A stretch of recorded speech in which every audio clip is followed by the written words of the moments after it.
Hello दोस्तों, आज हम लोग इकोनॉमी से रिलेटेड जो जून मंथ 2022 नथिंग बट 2022 के इम्पोर्टेंट करंट अफेयर्स है वो डिस्कस करने जा रहे हैं। मेरे साथ आप लोग भी ये क्वेश्चन जो है, जो इम्पोर्टेंस क्वेश्चन है उसको सॉल्व करिएगा। तो स्टार्ट करते हैं आज का इम्पोर्टेंट जून मंथ के करंट अफेयर्स जो कि इकोनॉमी से रिलेटेड है, और ये आपको हेल्प करेगा यूपीएससी और अदर कॉम्पिटिटिव एग्जामिनेशन में। स्टार्ट करते हैं। आज का पहला क्वेश्चन है, रिलेटेड है ग्रॉस डोमेस्टिक प्रोडक्ट, और नथिंग बट टू स्टेटमेंट्स दिया हुआ है, ठीक है। और आपको यहाँ पे पूछा जा रहा है कि कौन सा स्टेटमेंट्स जो है वो करेक्ट है। पहला क्वेश्चन हम लोग स्टार्ट करते हैं। रिलेटेड है gross domestic product is the market value of all final goods and services produced within the territorial boundaries of a country for a given period, right? This is a GDP। पूछ रहे हैं ये correct है या नहीं। दूसरा जो है वो रिलेटेड है gross value added GVA is the total value of goods and services produced within a country after deducting the cost of input and raw materials, right? तीसरा जो सेंटेंस है, both GDP and GVA include subsidies provided by government and exclude taxes earned by the government। तो आप ये तीनों sentence पढ़िए और इसमें से सोचिए कौन सा जो स्टेटमेंट है वो करेक्ट है। तो यहाँ पे जो थर्ड है ये तो नहीं होगा, क्योंकि सब्सिडी तो नहीं दे सकता गवर्नमेंट, अगर देगा तो फिर अर्न कहाँ से करेगा। जो पहला डेफिनेशन है ग्रॉस डोमेस्टिक प्रोडक्ट का वो करेक्ट है। जो दूसरा डेफिनेशन है ग्रॉस वैल्यू एडेड का वो भी करेक्ट है। तो ये दो जो क्वेश्चन है और जो सेंटेंस दिया हुआ है वो डायरेक्टली आपके फैक्चुअल कॉन्सेप्ट पे है, तो आपको ये पता ही होना चाहिए। तो जो इसका राइट ऑप्शन है वो बी है। अपने अगले क्वेश्चन की तरफ चलते हैं। क्वेश्चन नंबर जो 2 है वो रिलेटेड है अगेन जीडीपी एंड जीबीए। इसके पहले वाले क्वेश्चन में हमने डेफिनेशन देख लिया, अब इस वाले क्वेश्चन में क्या पूछ रहा है वो देखते हैं। यहाँ पे पूछ रहा है क्या, which of the following could lead to gap between GDP and GVA? Increase in tax collections, increase in subsidies, fuel tax cut to curb inflation. ये दोनों भी जो भी 3 सेंटेंसेस यहाँ पे दिया हुआ है वो क्या करेगा, जीडीपी एंड जीबीए के जो गैप है ओके उसको लीड करेगा, राइट। तो ये जो तीनों सेंटेंस है वो एकदम राइट है। तो जो इसका राइट ऑप्शन होगा वो डी होगा। चलते हैं अपने अगले क्वेश्चन की तरफ। थर्ड क्वेश्चन रिलेटेड है फॉरेन पोर्टफोलियो इन्वेस्टर से। ये पूछ रहा है क्या, foreign portfolio investor have pulled out 33 billion from India since October 2021।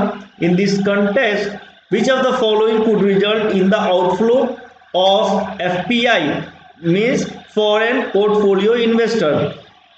इसमें से सेंटेंस दिया हुआ tightening monetary policy bye US federal reserve appreciating the dollar, okay, here the appreciation of the dollar. The third one is risk of recession in the US. Okay, so all are related with the USA, right? तो आप इसको देख सकते हो।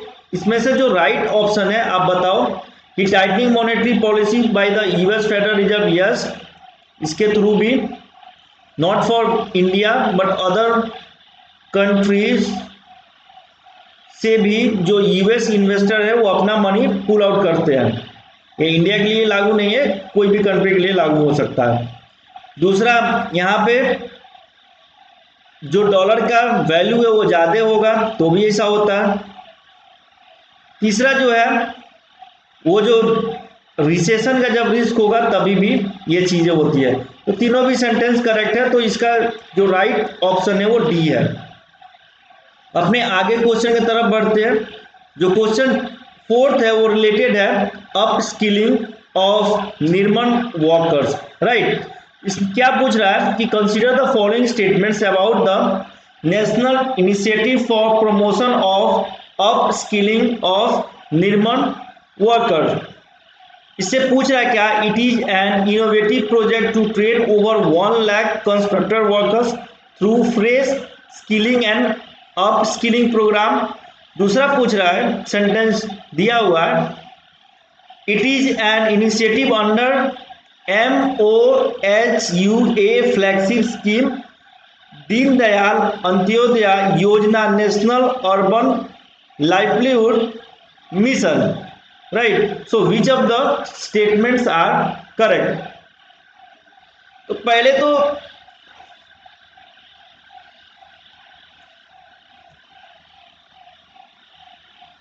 आपको ये देखना है कि ये न्यूज में क्यों था, ठीक।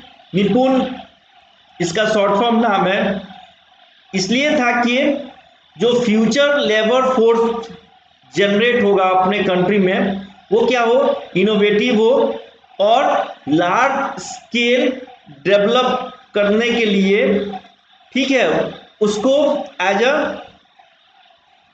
अप स्किल चाहिए, अदरवाइज वो कर नहीं सकता है। तो इसके अंतर्गत अगर आप पढ़िएगा निपुण के बारे में तो इसमें दिया हुआ ही है कि 1 लाख कंस्ट्रक्टर जो वर्कर्स लोग हैं, जो भी कंस्ट्रक्शन साइट के वर्कर्स हैं, उनको ये स्किलिंग किया जाएगा प्लस अप स्किलिंग दोनों भी किया जाएगा। और ये जो इनिशिएटिव है वो ministry of housing and urban affairs के अंदर आता है। जो MOHUA है वो रिलेटेड है ministry of housing and urban affairs, right. तो ये भी सही है। और ये जो है, ये जो प्रोग्राम रन हो रहा है वो Deendayal Antyodaya Yojana national rural livelihood mission के थ्रू। तो यहाँ पे जो पूछा गया है, अगर आपको बेसिक आइडिया पता है तो आप इसको बोल सकते हो कि जो दोनों स्टेटमेंट है वो 100% करेक्ट है। तो ऑप्शन सी जो है वो हमारा राइट आंसर होगा, ठीक है। बट उसके लिए आपको निपुण के बारे में जानना जरूरी है, ठीक। ये इनिशिएटिव है ministry of housing and urban affairs. ये जो फ्लैगशिप प्रोग्राम है वो आता है Deendayal Antyodaya Yojana national urban livelihood mission. और उसके बाद ये जो ट्रेन करेगा 1 लाख कंस्ट्रक्शन वर्कर को ट्रेन करने वाला है, उसको अप स्किल प्लस स्किलिंग दोनों प्रोग्राम के तहत उनको ट्रेन किया जाएगा। तो ये रहा हमारा चौथा क्वेश्चन। पांचवें क्वेश्चन की तरफ बढ़ते हैं। With the reference to the regulatory framework for gig economy in India consider the following statement. ये रिलेटेड है गीग इकोनॉमिक से, आप थोड़ा सा ट्राई करिए, ठीक है। गीग इकोनॉमी क्या है अपने कंट्री में और आप उसको बताइए और आप थोड़ा सा सोचिए इसके बारे में, ठीक। तो ये क्या है, in India gig workers are defined under the code on section security 2020, right. After that gig workers are provided with universal minimum wage and floor wages. Third, social security fund was established to formulate scheme for the well-being of gig workers. तो इसमें से कौन सा जो sentence है वो सही है। तो सबसे पहले आपको पता होना चाहिए कि गिग वर्कर क्या है, राइट। उसके बारे में अगर आपको पता है तो आप डायरेक्टली ये जो क्वेश्चन है उसका आप जवाब दे पाइएगा, राइट। तो और उसके बाद में गीग इकोनॉमी क्या है, is a free market system in which temporary position are common and organisation contract with independent workers for short term engagement. ये जो गीग इकोनॉमी है वो रिलेट करता है आपको शॉर्ट टर्म एंगेजमेंट से, राइट। ये हो गया गीग इकोनॉमी। उसके बाद से आता है गीग वर्कर्स।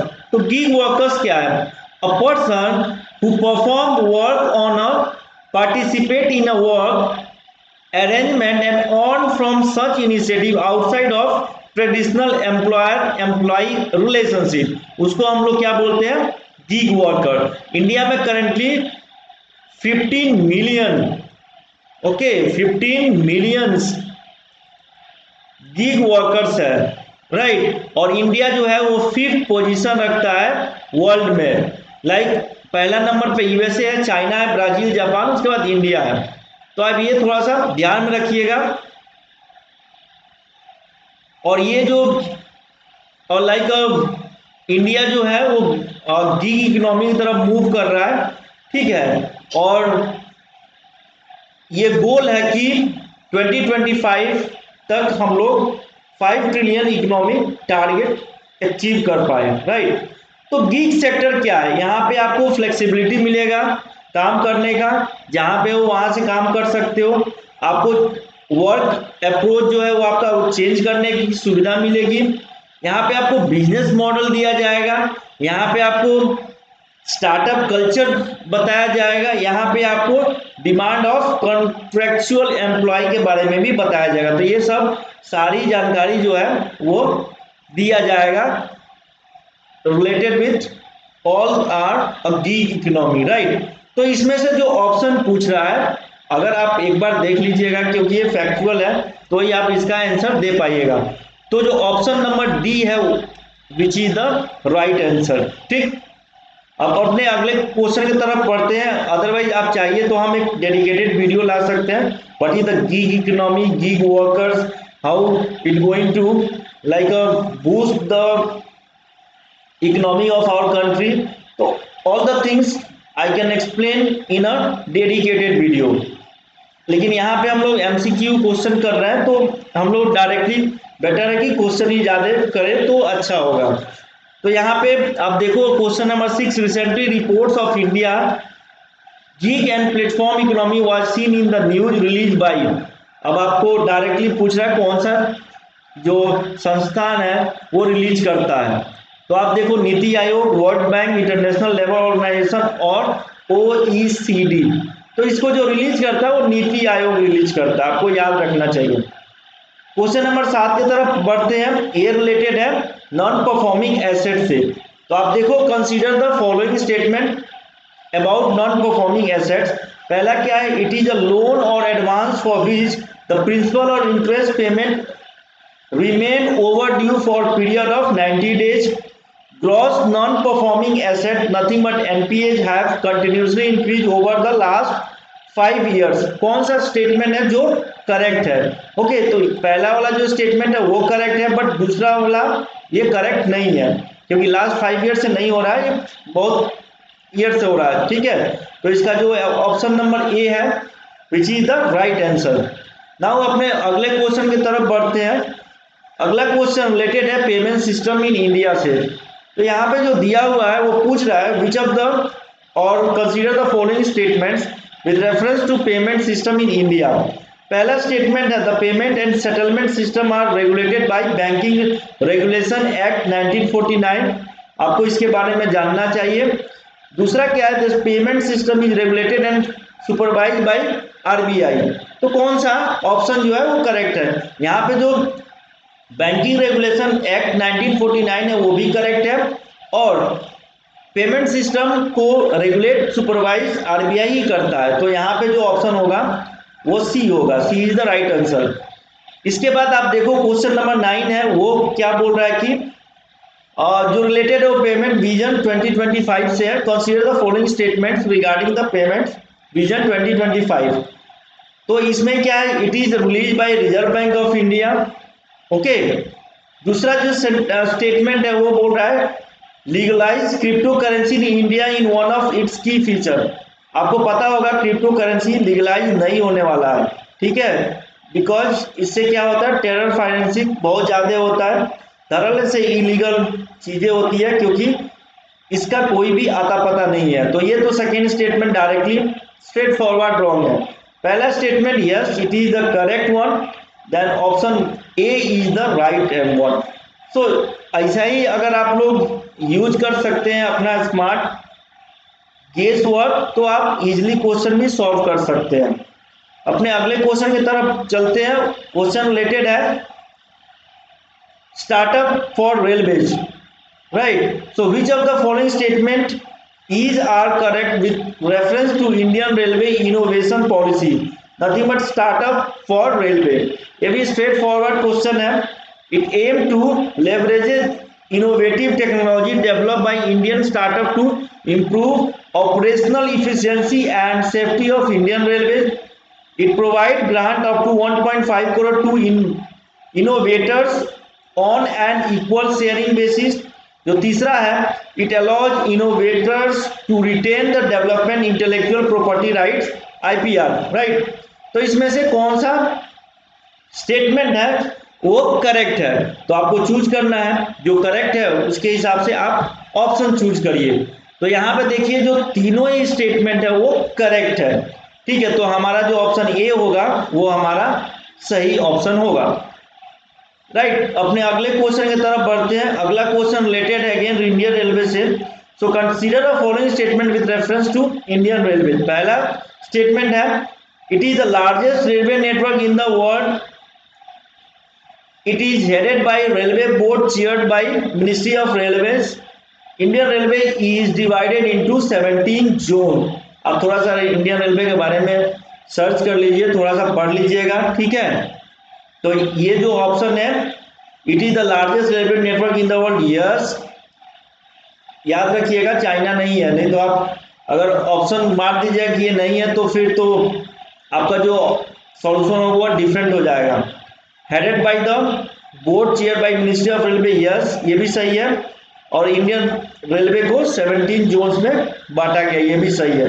तो जो आपका डी होगा वो राइट आंसर होगा।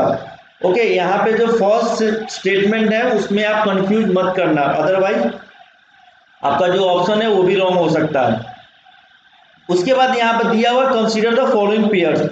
World press freedom index release by, कौन रिलीज करता है आप देखो, report sans frontiers, democracy index, economy intellectual unit, environment and performance index, human environment programme.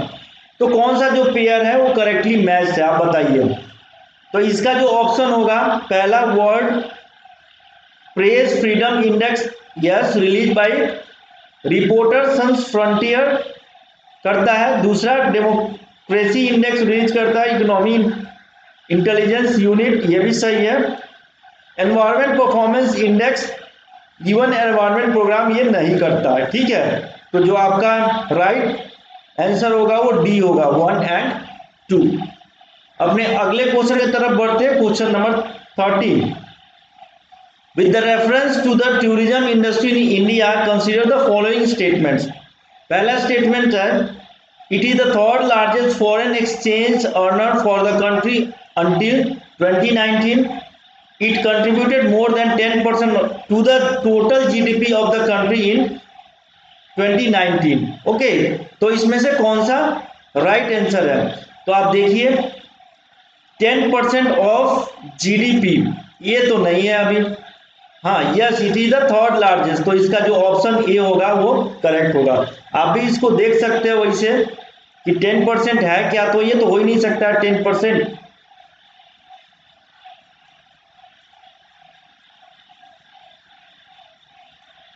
Okay, सो 10% तो ये हो ही नहीं सकता, आप देख सकते हो, राइट। अपने अगले क्वेश्चन की तरफ बढ़ते हैं, question number 14। Which of the following are the manifestations of sustainable tourism. पहला क्या चाहिए, रिसोर्स एफिशिएंसी। दूसरा respect for the socio culture authenticity of host communities. Third जो है socio economic benefits to all, right. तो ये कौन सा इसमें राइट ऑप्शन है, ए बी सी और डी में। जितने भी करंट अफेयर्स आज जो मैं डिस्कस कर रहा हूं वो रिलेटेड है जून मंथ के इकोनॉमिक सेक्शन से। ओके, तो यहां पे आप देखिए जो राइट आंसर है वो डी है, क्योंकि all the 3 are right one, तो जो हमारा ऑप्शन होगा वो डी होगा। अपने अगले क्वेश्चन की तरफ बढ़ते हैं। अगला क्वेश्चन रिलेटेड है twin deficit, right. So which of the following deficit when occurs simultaneously are refer to twin deficit. अगर आपको फैक्ट पता है डायरेक्टली आप आंसर इसको दे सकते हो, राइट। तो पहला जो है current account deficit and physical deficit, जो बी पोर्शन है वो capital account deficit and current account deficit. जो थर्ड है revenue deficit, capital account deficit, and जो फोर्थ है current account deficit and budget deficit. Right जो ऑप्शन है वो इसका ए है। जो ट्विन डेफिसिट होता है वो current account deficit CAD and physical deficit FD, याद रखना कभी भी CAD प्लस FD को बोलते हैं हम लोग ट्विन डेफिसिट। ये बहुत ही इंपॉर्टेंट क्वेश्चन है। अपने अगले क्वेश्चन की तरफ बढ़ते हैं। Which of the following could lead to a current account deficit. ठीक है, स्टेटमेंट दिया हुआ है increase in energy imports, yes, क्योंकि हम मैक्सिमम जो अमाउंट है अपना उसी पे खर्च करते हैं इंपोर्टिंग द ऑयल पे, ओके, और नॉट लाइक एनर्जी सोर्सेस पे इवन कोल भी इंपोर्ट करते हैं, बहुत सारी चीज इंपोर्ट करते हैं हम एनर्जी से related. Then after uncompetitive exports, yes ये भी है, क्योंकि खरीदते जाते हैं बेचते कम है तो ऑटोमेटिकली जो घाटा होगा वो ज़्यादा होगा। लो डोमेस्टिक डिमांड्स, ओके, तो आप देखिए पहले कौन सा जो ऑप्शन है वो राइट है। ठीक है, तो जो पहला है वो तो राइट है, यस मैं पहले ही बता दिया था। दूसरा स्टेटमेंट है वो भी राइट है। तीसरा लो डिमांड, लो डोमेस्टिक डिमांड, ये तो नहीं है, तो इसका जो राइट ऑप्शन होगा वो डी होगा। इसमें जो स्टेटमेंट 1 एंड 2 दिया हुआ है। अपने अगले क्वेश्चन की तरफ मूव करते हैं। अगला क्वेश्चन रिलेटेड है रिसेशन इन इकोनॉमी से। पूछ रहा है क्या, which of the following is are the indicators of recession in economy. पहला क्या, decline in real economy, real income, increase in consumer spending, stagnation of manufacturing, decline in unemployment. इसमें से आपको राइट ऑप्शन चूज करना है। देखो जो पहला ऑप्शन है डिक्लाइन इन रियल इनकम, ये है या नहीं आप बताओ। यस, ये 100% राइट सेंटेंस है। दूसरा क्या, इंक्रीज इन कंज्यूमर स्पेंडिंग, ये तो नहीं है रिसेशन का। तीसरा क्या, स्टैग्नेशन ऑफ मैन्युफैक्चरिंग, यस ये भी है। और चौथा डिक्लाइन इन अनएम्प्लॉयमेंट, नहीं ये नहीं है। तो इसका जो राइट ऑप्शन है वो सी है। आप थोड़ा सा स्टैग्नेशन के बारे में पढ़ लीजिएगा, ये बहुत ही इंपॉर्टेंट चीज है स्टैग्नेशन, राइट। स्टैग्नेशन में क्या होता है, इन्फ्लेशन भी बढ़ता है और जो अनएम्प्लॉयमेंट है दोनों बढ़ता है। ठीक है, इन्फ्लेशन भी अनएम्प्लॉयमेंट भी, उसी को बोलते हैं स्टैगफ्लेशन। तो इसका जो राइट ऑप्शन है वो है सी। अपने अगले क्वेश्चन की तरफ मूव करते हैं। अगला क्वेश्चन रिलेटेड है जीएसटी से। With reference to goods and service tax compensation, consider the following statement. It is the compensation paid to the state for loss of any revenue arising on account of implementation of GST. GST compensation cess is collected on supply of all goods or services. Compensation is provided as per the provision of GST Compensation to State Act 2017 for a period of 10 years। तो आपको सीधे GST के बारे में पता होगा तभी आप इसको सॉल्व कर सकते हो। तो देखो ये जो इसका जो स्टेटमेंट दिया हुआ है उसमें से पहला यस स्टेटमेंट इज करेक्ट है, दूसरा स्टेटमेंट है रॉन्ग है, तीसरा स्टेटमेंट भी रॉन्ग है। एक बार आप लोग जीएसटी के बारे में पढ़ लीजिएगा। ठीक है, जो राइट आंसर होगा वो हमारा ए होगा। तो नेक्स्ट क्वेश्चन रिलेटेड है international financial services centres authority से। तो आप बताओ कौन सा स्टेटमेंट जो है वो करेक्ट है। पहला बोल रहा है it is a statutory body established under the international financial service centre authority act 2019। It is the unidentified authority for the development and regulation of the International Financial Services Center IFSC in India। जो third है it is headquarter in Delhi. तो कौन सा statement है वो correct है, right. तो जो स्टेटमेंट आपका फर्स्ट है यस इट इज करेक्टेड, और जो आपका स्टेटमेंट 2 है unified authority for the development, yes it is also correct. Headquarter तो दिल्ली में नहीं है, ये आपका काम है, आप ढूंढो बताओ इसका हेडक्वार्टर कहाँ पे है, ठीक है। तो इसका जो राइट आंसर है वो कौन सा हो जाएगा, B is the right answer. अब अपने अगले क्वेश्चन की तरफ मूव करते हैं। अगला क्वेश्चन रिलेटेड है नियो बैंक से। ओके, आप थोड़ा सा पढ़ लीजिएगा नियो बैंक के बारे में, नियो बैंक क्या है, राइट, क्योंकि यहाँ पे बताएंगे तो वीडियो बहुत ही लंबा हो जाएगा, फिर वो आप लोग देख भी नहीं सकते हो क्योंकि बहुत ही लंबा हो जाएगा, तो ठीक है। तो नियो बैंक के से पूछ रहा है these are the fintech firm with both physical and digital banking presence. Neobank does not have a bank license of their own. Neobank in India are under direct regulation from the Reserve Bank of India. ठीक है, तो इसका जो right answer है ये होगा neo bank don't have bank license on their own, जो है 2। बाकी क्योंकि डिजिटल करेंसी तो अभी गवर्नमेंट ऑफ इंडिया ने प्रपोज किया, भी लॉन्च होने वाला है, तो ये पहले से ही कहाँ से आ जाएगा, तो ये तो ऑलरेडी गलत है, regulation reserve Bank of India नहीं करता है, तो इसका जो राइट ऑप्शन है वो बी होगा, ठीक है। अपने अगले क्वेश्चन की तरफ मूव करते हैं। क्वेश्चन रिलेटेड है इंडियन इक्वलाइजेशन लेवी, ईएल और गूगल टैक्स, ठीक है। इसमें से जो पूछ रहा है कि it is levy on the offshore digital economy form, it is an interim measure to tackle issue from cross border digital transactions of foreign digit forms, it was propose by OECD under its action plan on base erosion and profit shifting.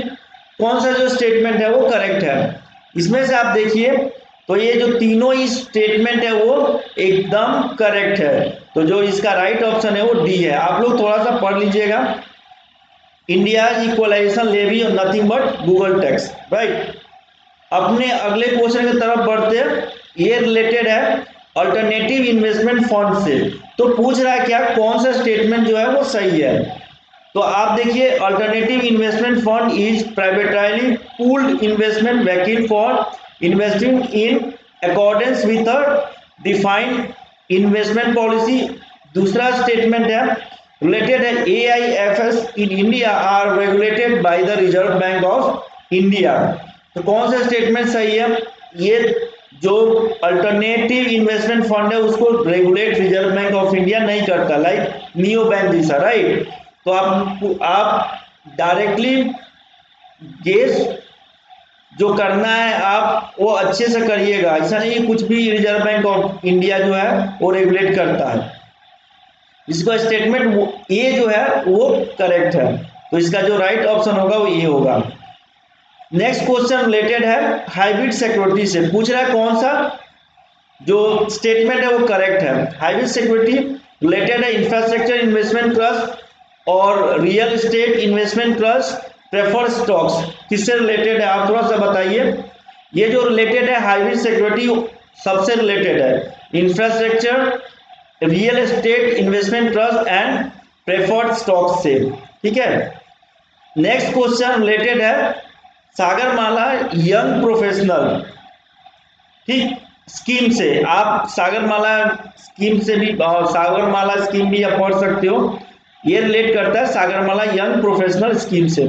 It was formulated to engage talented forward thinking and dynamic young professionals in the various port and shipping.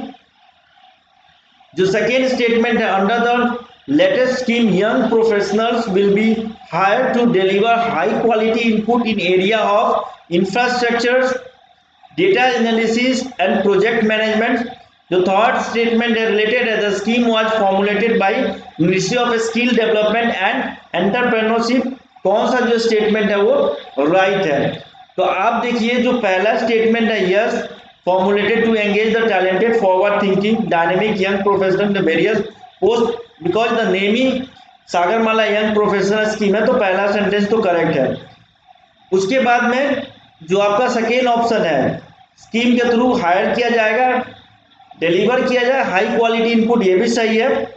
और जो third statement है ये आता है ministry of skill development entrepreneurship, ये नहीं आता है। ठीक है, आप लोग बताइए कि ये कौन से मिनिस्ट्री के अंतर्गत आता है। तो जो हमारा 24 का राइट ऑप्शन है वो है बी। आप लोग इसका जवाब दीजिए। ठीक, नेक्स्ट क्वेश्चन रिलेटेड है जन सामर्थ पोर्टल से। ठीक है, ये पूछ रहा है कि it is a digital portal linking 13 credit link government scheme on a single platform. दूसरा जो स्टेटमेंट है पूछ रहा है कि it provide intuitive guidance to beneficiary for checking subsidy eligibility. कौन सा स्टेटमेंट है वो सही है। इसमें जो स्टेटमेंट है पहला, ये लिंक करेगा ऑल 13 क्रेडिट लिंक, ये सही है। और दूसरा, ये सब्सिडी एलिजिबिलिटी भी चेक करेगा, ये भी सही है। तो ये जो काम करेगा वो करेगा जन सामर्थ पोर्टल, ये आपको याद रखना है। तो जो उसका राइट आंसर है ये हो जाएगा सी। अपने अगले क्वेश्चन की तरफ मूव करते हैं। अगला क्वेश्चन रिलेटेड है निर्यात पोर्टल से। ठीक है, Niryat portal was launch by government of India to provide information regarding, किसके रिगार्डिंग इंफॉर्मेशन प्रोवाइड करेगा निर्यात पोर्टल से। India's credit link government schemes, plant power outage, India foreign trade, welfare schemes for unorganised workers. Straight forward है। Okay, ये question आप directly बना सकते हैं, आपको पता है। जो निर्यात पोर्टल है वो किसके लिए होगा, आप भी थोड़ा सा स्मार्ट गेस कर सकते हैं। फॉरेन ट्रेड के लिए ही होगा क्योंकि नाम ही है निर्यात, तो ट्रेड के लिए हो सकता है। ठीक है, तो इसका जो राइट आंसर है वो होगा सी। नेक्स्ट क्वेश्चन रिलेटेड है वर्ल्ड कॉम्पिटिटिवनेस इंडेक्स 2022। ठीक, recently seen was publish by, कौन पब्लिश करता है। ठीक है, वर्ल्ड इकोनॉमिक फोरम। देखिए world competitiveness index world economic forum नहीं करता है, ध्यान में रखिएगा। Institute for management and development, yes ये करता है। Organisation for economic and cooperation development ये नहीं करता, वर्ल्ड बैंक भी नहीं करता। तो ये वर्ल्ड लिखा हुआ, इसका मतलब ये नहीं है, ये भी रॉन्ग है, ये भी रॉन्ग है। अगर आप दोनों में से कोई भी चूज करते हैं तो आपका आंसर रॉन्ग ही होगा। और जो बी पार्ट है इसमें किसी का ध्यान ही नहीं आएगा। अगर आपको पता है वर्ल्ड कॉम्पिटिटिवनेस इंडेक्स है जो कौन रिलीज करता है, तो ये रिलीज करता है इंस्टीट्यूट फॉर मैनेजमेंट डेवलपमेंट। ध्यान से रहिएगा, याद करिएगा इसको और अच्छे से इसका आंसर दीजिएगा। तो आज के हम लोग जो जून मंथ के इकोनॉमिक से रिलेटेड जो मोस्ट इंपॉर्टेंट करंट अफेयर्स वो डिस्कस कर रहे हैं। तो आज के हम लास्ट क्वेश्चन डिस्कस करेंगे। ठीक है, ये क्वेश्चन रिलेटेड है पेटेंट इन इंडिया, राइट। कौन सा स्टेटमेंट जो है वो करेक्ट है। पहला, in India patent are governed by Indian patent act of 1970। evergreening of patents is allowed in India. India is under the priority watch list of United States Special 301 report due to contention over the evergreening of patents। इसमें से कौन सा statement है वो correct है, उसको बताना है। तो देखिए इसका जो राइट आंसर है, पहला तो सही है, in India patents are govern by Indian patent act 1970, ये याद रखिएगा, ये 100% सही है। जो दूसरा ऑप्शन है India is under the priority watch list of United state special 301 report, ये भी सही है। ओके, दूसरा evergreening of patent is allowed in India, ये सही नहीं है। जो इसका राइट ऑप्शन है वो ऑप्शन नंबर बी है। तो यहाँ पे हमारा खत्म होता है जून मंथ का मोस्ट इंपॉर्टेंट इकोनॉमिक क्वेश्चन, जिसकी संभावना आपके वेरियस कॉम्पिटिटिव एग्जामिनेशन में है। तो थैंक यू।